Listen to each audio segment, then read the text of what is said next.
भारत माता की। भारत माता की।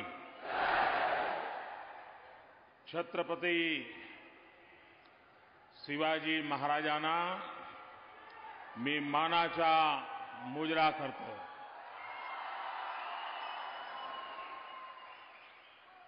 मंचावर बसलेले राज्यपाल श्रीमान विद्यासागर राव, श्रीमान देवेंद्र फडणवीस, श्रीमान उद्धव ठाकरे जी, श्री वेंकैया नायडू जी, नितिन गडकरी जी, सुरेश प्रभु जी, पीयूष गोयल जी, सांसद छत्रपति संभाजी राजे जी, सांसद छत्रपति उदयनराजे जी, श्रीमान रामदास आठवले जी, श्री सुभाष भामरे जी, चंद्रकांत पाटिल जी, सुभाष देसाई जी, विनोद तावड़े जी, एकनाथ शिंदे जी, प्रकाश मेहता जी, श्रीमान प्रवीण पोटे पाटिल जी, श्रीमान मदन येरावर जी, डॉक्टर रंजीत पाटिल जी, श्रीमान विनायक मेटे जी, भारतीय जनता पार्टी अध्यक्ष श्रीमान राव साहब दानवे जी, श्रीमती स्नेहल अंबेकर जी, संजय मोरे जी, श्रीमान ए.के. मित्तल जी, मंच पर विराजमान सभी वरिष्ठ महानुभाव और विशाल संख्या में पधारे हुए मेरे प्यारे भाइयों और बहनों,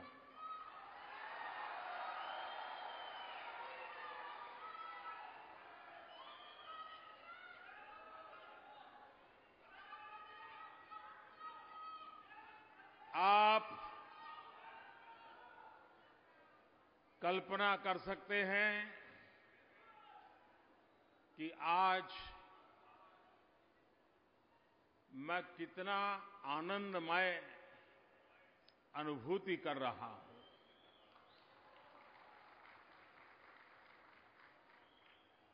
जब भारतीय जनता पार्टी ने 2014 के चुनाव के लिए मुझे जिम्मेवारी दी,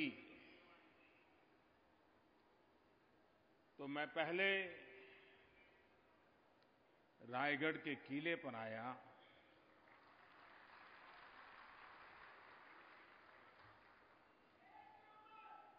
छत्रपति जी की समाधि, उसके सामने बैठ करके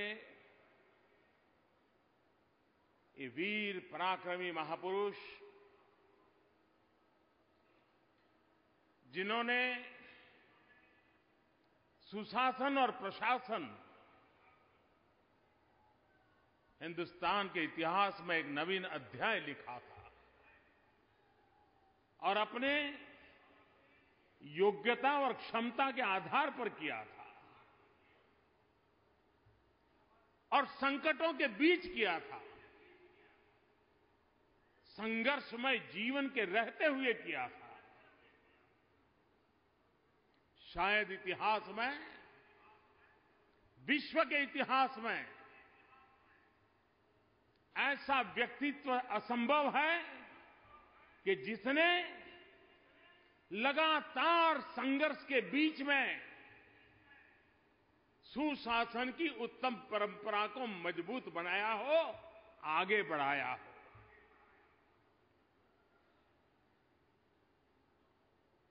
इतिहासकारों की नजरों से, रंगकर्मियों की नजरों से जब भी हम छत्रपति शिवाजी महाराज को देखते हैं तो घोड़ा हो, घोड़े पर शिवाजी महाराज हो, हाथ में तलवार हो, और उसके कारण हमारे मन में भी एक ही छवि बनी हुई है। छत्रपति शिवाजी महाराज का व्यक्तित्व बहुआयामी था। अगर हम भगवान रामचंद्र जी का मूल्यांकन सिर्फ रावण वध से करें, अगर हम श्री कृष्ण का मूल्यांकन सिर्फ कंस को पराजित किया उस प्रकार से करें, अगर महात्मा गांधी का मूल्यांकन सिर्फ अंग्रेजों को निकाला यहां तक करें, तो शायद हम इन महापुरुषों का पूर्ण रूप देखने में असफल हुए, ये हमें स्वीकार करना होगा। प्रभु रामचंद्र जी, रावण का वध उनके जीवन के अनेक पहलुओं में एक पहलू था, लेकिन बाकी इतने पहलू थे जो आज भी भारतीय जीवन को प्रभावित करते हैं, प्रेरित करते हैं। श्री कृष्ण के जीवन में भी सिर्फ कंस ही एक घटना नहीं थी। युद्ध के मैदान में गीता का संदेश, कोई कल्पना कर सकता है कि यह देश कैसी मिट्टी है कि जिस मिट्टी में ऐसे लोग जन्म लेते हैं कि जो युद्ध के मैदान में भी हजारों साल प्रेरणा देने वाले चिंतन की धारा को गीता के रूप में प्रस्तुत करते हैं।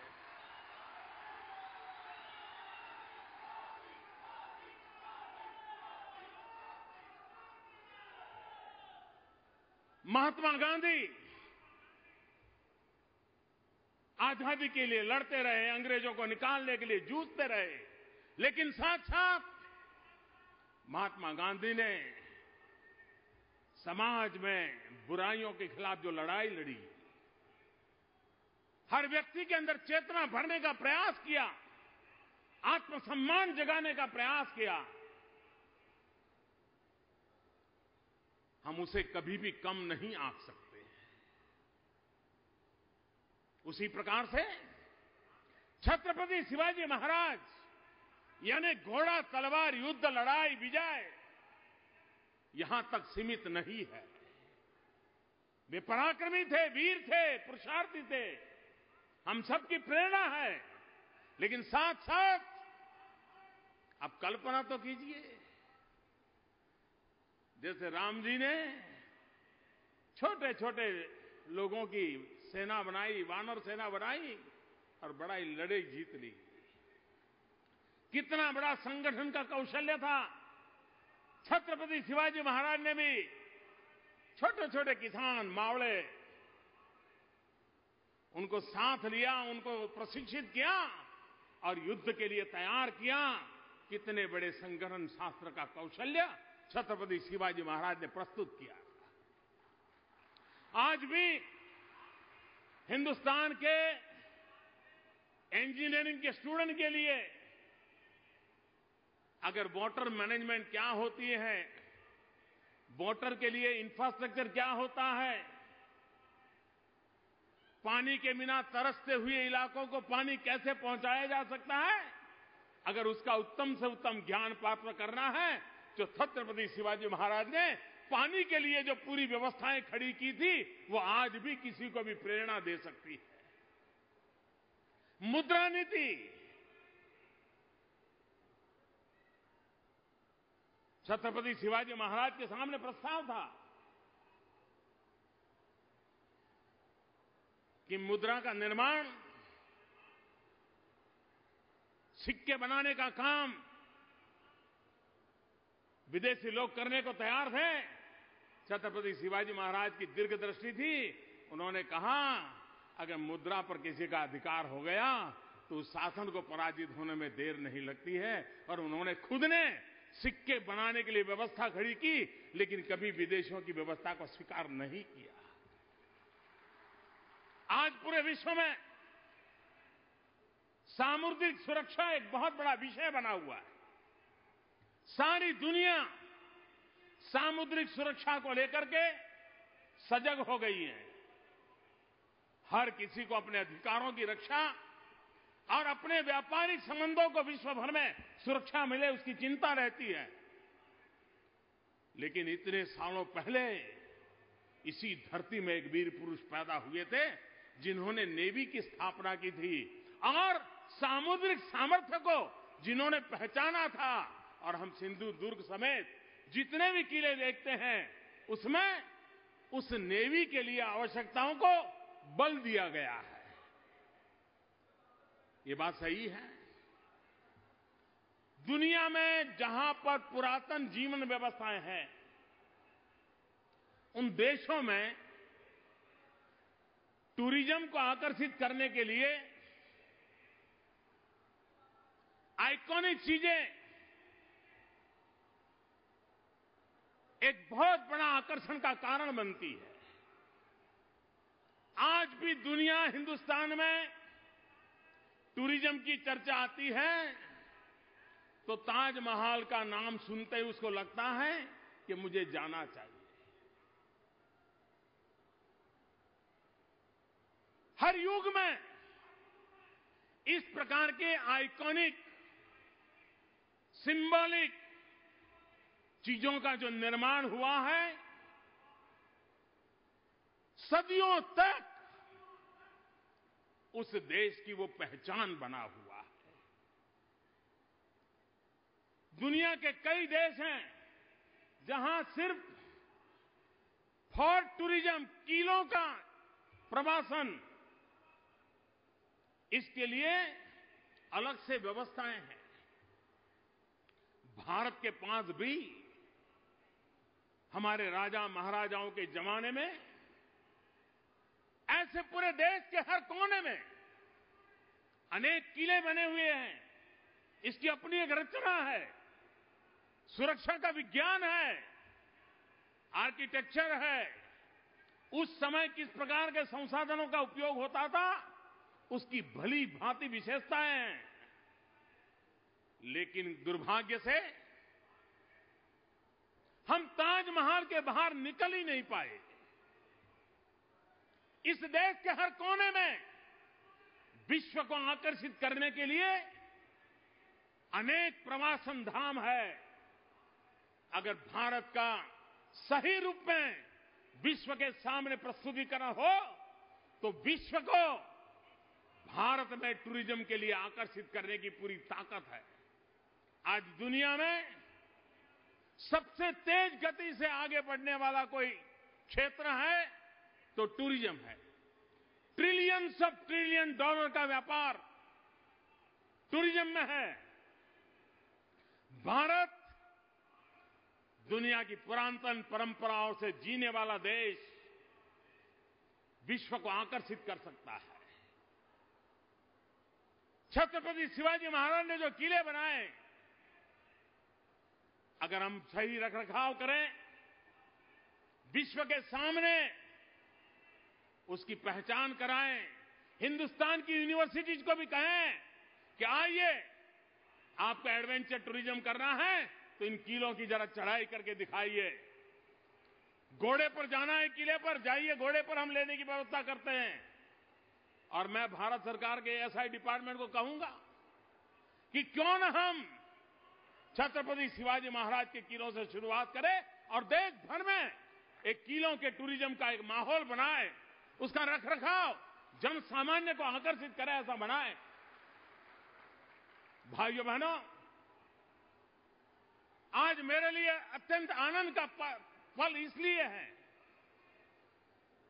और मैं महाराष्ट्र सरकार का, महाराष्ट्र की जनता का आभारी हूं कि मुझे आज जो शिव स्मारक बनने वाला है उसमें जल पूजन का, भूमि पूजन का सौभाग्य मिला है। ऐसा अवसर जीवन में धन्यता की अनुभूति कराता है। और मुझे विश्वास है कि जो संकल्पना महाराष्ट्र ने की है, फडणवीस सरकार ने की है, ये संकल्पना परिपूर्ण होकर रहेगी। और पूरा देश जब निर्माण कार्य पूरा होगा तब गर्व की अनुभूति करेगा और विश्व में सीना तान के खड़ा होगा कि दुनिया का सबसे ऊंचा आइकॉनिक बिल्डिंग हमारे पास है। और उस महापुरुष ने है जिसने, उस महापुरुष का है जिसने जन सामान्य के सुख के लिए अपना पूरा जीवन खपा दिया था, ऐसे छत्रपति शिवाजी महाराज को आज नमन करने का मुझे अवसर मिला है। भाइयों बहनों,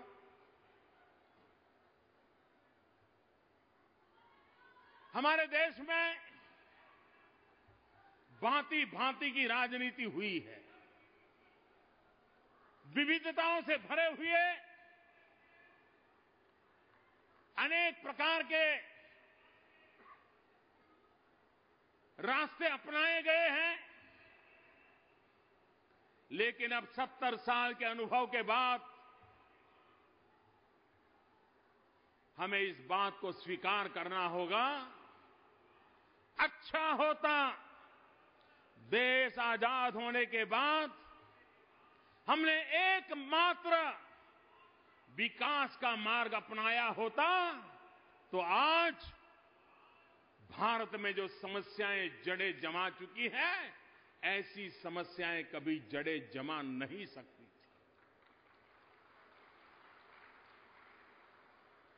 विकास यही एकमात्र समस्याओं का समाधान है। देश के नौजवानों को रोजगार देने की संभावना विकास में है। देश के गरीबों को हक दिलाने की ताकत विकास में है। मध्यम वर्गीय लोगों को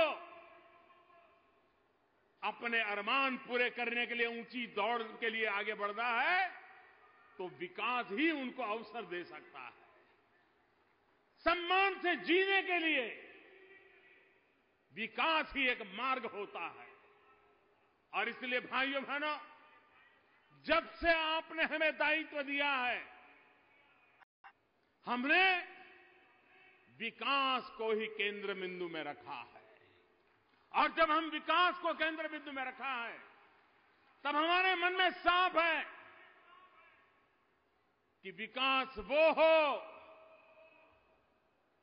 जो सस्टेनेबल हो, विकास वो हो जो गरीबों को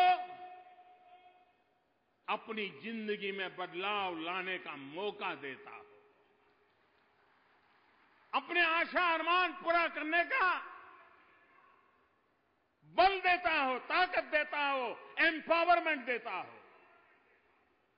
और इसलिए हमारी सारी योजनाओं के केंद्र बिंदु में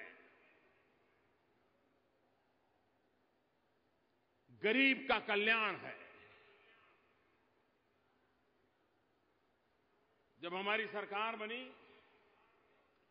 तो हमारे सामने एक रिपोर्ट आया।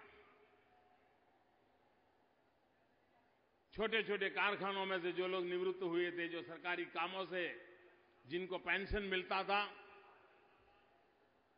मैं हैरान हो गया।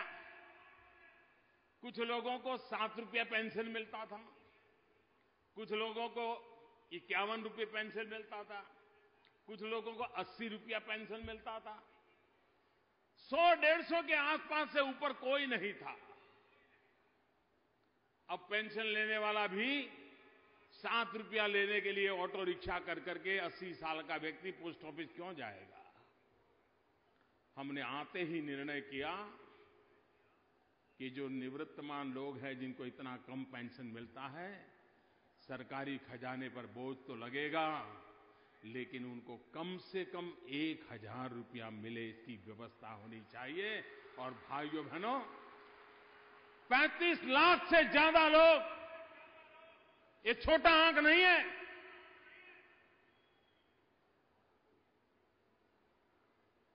सैकड़ों करोड़ों का बोझ सरकार के खजाने पर लगा। और उसके बावजूद भी हमारी सरकार ने इन बुजुर्गों को अच्छी जिंदगी जीने के लिए एक अहम कदम उठाया। दवाइयां महंगी हो रही हैं, हमने अधिकृत रूप से जेनरिक मेडिसिन पर बल दिया। जन औषधालय खोलने का पूरे देश के अंदर एक बीड़ा उठाया है, ताकि गरीब को सस्ते में दवाई मिले और सही मिले, अच्छी मिले, समय पर मिले, ताकि गरीब का दवाई के नाम पर कोई शोषण न करे। गरीब मां लकड़ी के चूल्हा जला करके खाना पकाती थी। उस गरीब मां के शरीर में एक दिन में 400 सिगरेट का धुआं जाता था। वो गरीब मां बीमार नहीं होगी तो क्या होगा? उस गरीब मां का बच्चा बीमार नहीं होगा तो क्या होगा? सरकार ने निर्णय किया कि गरीबी की रेखा के नीचे जीने वाले, झुग्गी झोपड़ी में जिंदगी गुजारने वाले इन गरीब परिवारों को ये लकड़ी के चूल्हे के धुएं से मुक्त कराना है। और हमने बीड़ा उठाया, करोड़ों करोड़ों गरीब परिवारों को गैस सिलेंडर का कनेक्शन देने का बीड़ा उठाया है। करोड़ों की तादाद में लोगों को मिल चुका है और आने वाले 3 साल में गरीबी की रेखा के नीचे जीने वाले 5 करोड़ परिवारों तक पहुंचने का काम हमने उठाया है। इस देश में आजादी के 70 साल हो गए। 18,000 गांव ऐसे थे जो 18वीं शताब्दी में जीने के लिए मजबूर थे। बिजली का खंभा तक नहीं लगा था, न तार पहुंचा था, न बिजली देखी थी। क्या इतिहास इन 70 साल जिन्होंने बर्बाद किए उनको माफ करेगा क्या? कि उन्होंने आजाद हिंदुस्तान में 70 साल तक इन गांव वालों को 18 शताब्दी में जीने के लिए मजबूर कर दिया था। उन्होंने उजाला नहीं देखा था, अंधेरी जिंदगी में गुजारा करते थे। हमने 1000 दिन में 18,000 गांवों में बिजली पहुंचाने का बीड़ा उठाया है। आधे से अधिक गांवों को पूरा कर दिया है और गांवों का काम तेजी से चल रहा है और 1000 दिन में इस काम को परिपूर्ण करके रहना है। भाइयों बहनों, कौन कहता है देश बदल नहीं सकता है? मैं विश्वास से कहता हूं, 125 करोड़ देशवासियों की ताकत के भरोसे कहता हूं, देश बदल सकता है दोस्तों।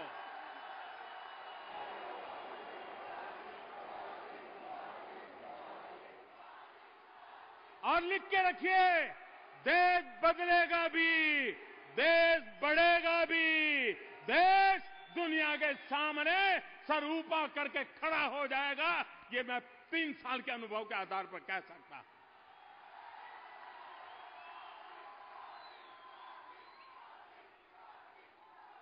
आप कल्पना कर सकते हैं, आज इसी मंच पर जिन प्रकल्पों को लेकर के शुभारंभ हुआ है, उन प्रकल्पों का अगर रुपये पैसों में जोड़े तो कितना बड़ा हो रहा है। इसी एक मंच पर से ये जितने बटन मुझसे दबा रहे थे ना, 1,06,000 करोड़ रुपयों के प्रोजेक्ट हैं। 1,06,000 करोड़ अकेले मुंबई में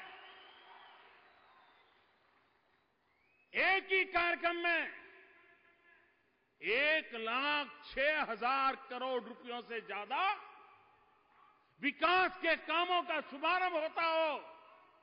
ये शायद मुंबई के इतिहास की बहुत बड़ी घटना होगी और ये हम करके दिखाते हैं।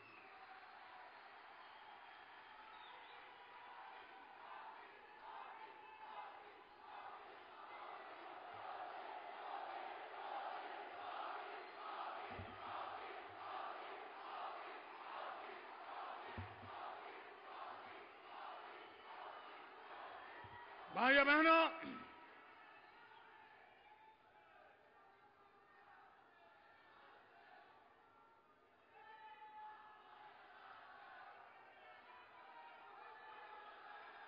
आप लोग, मैं जब आज मुंबई की धरती पर आया हूं तो मैं पूरे महाराष्ट्र की जनता का सर झुका करके अभिनंदन करना चाहता हूं, प्रणाम करना चाहता हूं।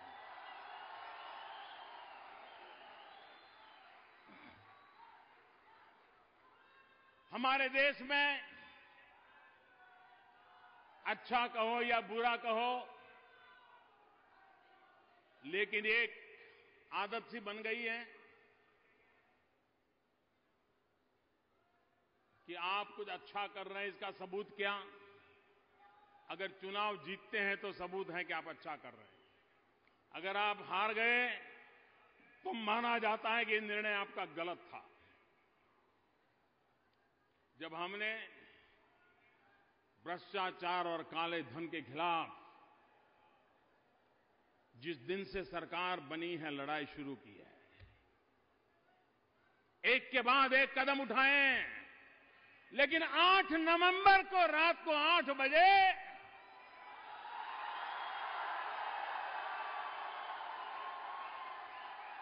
हमने एक बहुत बड़ा हमला बोल दिया। जाली नोट, काला धन, भ्रष्टाचार, इसके खिलाफ एक निर्णायक लड़ाई का बिगुल बजा दिया।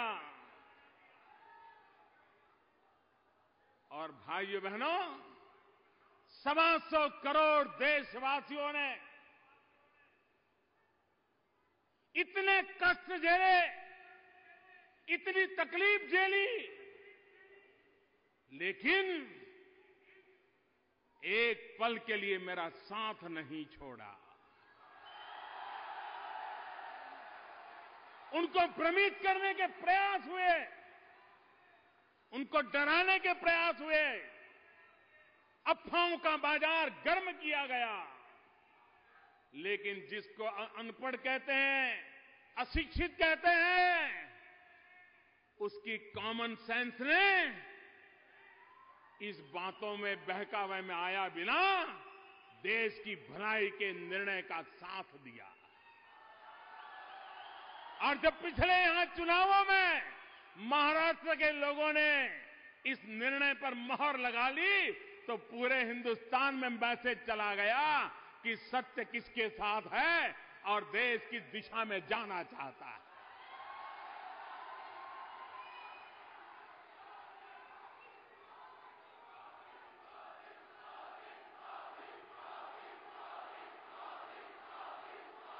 भाइयों बहनों, मैंने गोवा में कहा था, ये लड़ाई सामान्य नहीं है। 70 साल तक जिन्होंने मलाई खाई है, ऐसे तगड़े तगड़े लोग इसको सफल न हो इसके लिए सब कुछ करेंगे, हर तरकीब अपनाएंगे, पूरी ताकत लगा देंगे, और किसी ने भी ताकत लगाने में कसर नहीं छोड़ी है। जिससे जो हुआ वो सब करने की कोशिश की है, लेकिन 125 करोड़ देशवासियों के संकल्प के सामने ये 70 साल से मलाई खाने वाले लोग कभी टिक नहीं सकते, जीत नहीं सकते दोस्तों। और देश कभी हार नहीं सकता है दोस्तों। 125 करोड़ का देश कभी पराजित नहीं हो सकता है। ऐसे मुट्ठी भर लोगों से देश कभी झुक नहीं सकता है।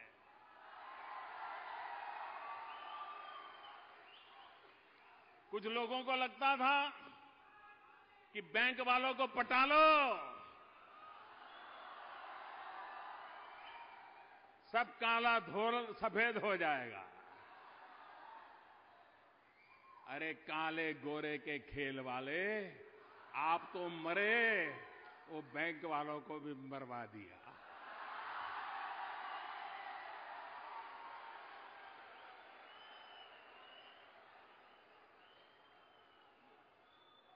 कैसे कैसे लोग जाल में फंस रहे हैं। एक के बाद एक परत खुलती चली जा रही है। उनको लगता था बैंक में चले गए तो हो गया काम। अरे बैंक में आने के बाद ही तो काम शुरू हुआ है।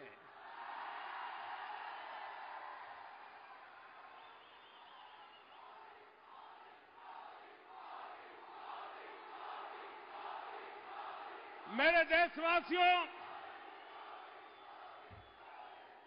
मैं देशवासियों को कहना चाहता हूं, मैंने कहा था 50 दिन तक तकलीफ होती रहेगी और देशवासियों ने देश के भविष्य के लिए इन तकलीफों को झेला है। आगे भी जितने दिन बाकी हैं, जो भी तकलीफ आएगी, देश झेलने के लिए तैयार है, ये मेरा पूरा विश्वास है। और भाइयों बहनों, 50 दिन के बाद ईमानदार लोगों की तकलीफ कम होना शुरू होगा। 50 दिन के बाद ईमानदार लोगों की तकलीफ कम होना शुरू होगा और बेईमानों की तकलीफ बढ़ना शुरू होगा। अभी भी मैं बेईमानी करने वालों को कहना चाहता हूं, समझ जाइए, लौट आइए, देश के कानून को स्वीकार कीजिए, नियमों को मानिए और हर नागरिक की तरह आप भी सुख चैन की जिंदगी जीने के लिए आइए। मैं आपको निमंत्रण देता हूं। ये सरकार आपको तबाह करने पर तुली नहीं है, ये सरकार आपको फांसी पर लटकाने के लिए तुली नहीं है, लेकिन गरीबों के जो हक का है वो तो आपको चुकाना ही पड़ेगा, आपको बख्शा नहीं जाएगा। और कोई मानता है कि पहले की तरह कोई रास्ता खोज करके निकल जाएगा, तो आपने गलत सोचा है। आपको पता होना चाहिए सरकार बदल चुकी है। आपको पता होना चाहिए 30 साल के बाद हिंदुस्तान की जनता ने पूर्ण बहुमत वाली सरकार बनाई है। आपको पता होना चाहिए हिंदुस्तान की जनता ने भ्रष्टाचार और काले धन को खत्म करने के लिए सरकार बनाई है और वो काम ये सरकार करके रहेगी। और इसलिए भाइयों बहनों, अब जो समय आ रहा है वो बेईमानों की बर्बादी का वक्त प्रारंभ हो रहा है।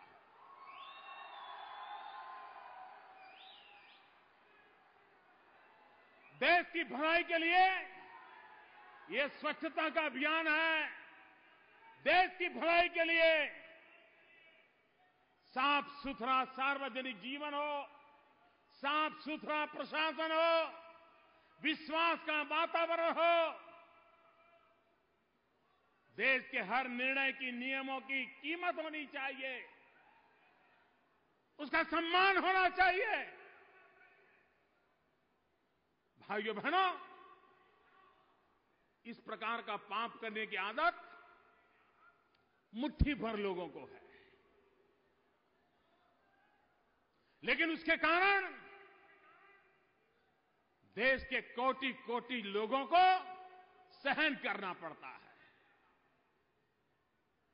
भाइयों बहनों,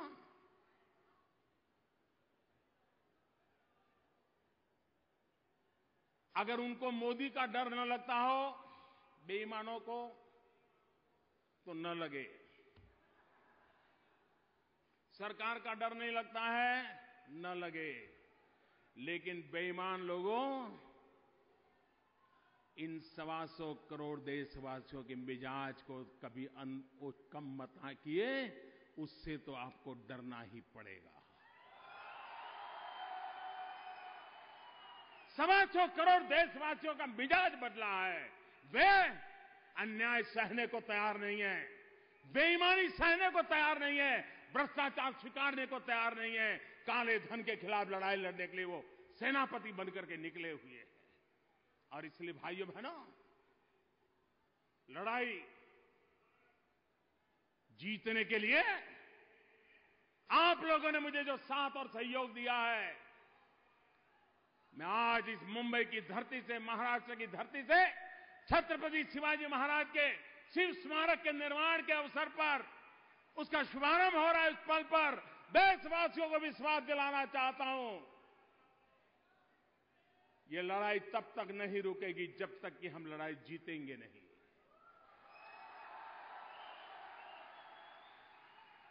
मैं फिर एक बार महाराष्ट्र सरकार का इस विकास के कामों में सहभागिता के लिए